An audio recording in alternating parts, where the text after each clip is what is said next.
art, when we think about Greek nude men, those beautiful marble statues from antiquity, we usually see them as something completely separated from our contemporary world, from modern art and from Christian art in general.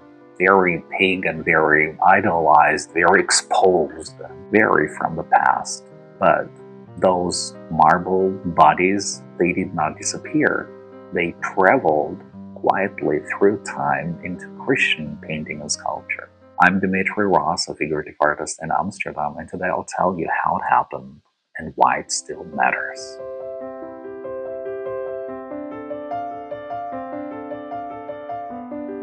So in ancient Greece, the nude male body was not meant to be shocking. It was normal, educational, even moral. Those statues, they were not about seduction. They were about discipline, control, and balance. Nothing was accidental in them. The shift of the weight, the posture, the calm expression. The body is exposed, yes, but it's not offering itself. It's presenting an ideal.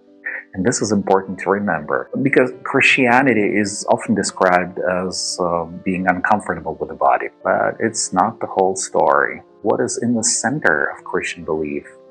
The incarnation, God becoming flesh. So the body, even in Christian art, is never irrelevant. It's always charged with meaning. And when Christian artists inherited that visual language from antiquity, they did not ignore it. They did not throw it away. They simply asked a different question. Not how perfect is this body, but what does this body represent? What does this body serve? What does this body endure? And by the time when humanity reaches the Baroque period, everybody knows the power of the human body. When I say Italy, Florence, statue, you will probably think about Michelangelo's David, right? But that's not Baroque, that's Renaissance.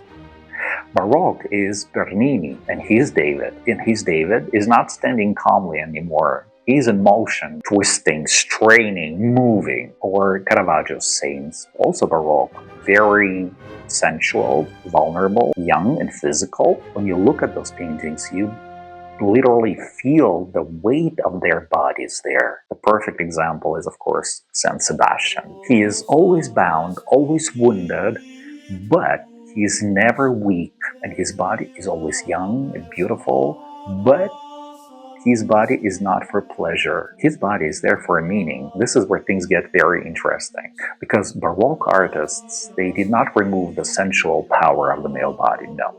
But they controlled it.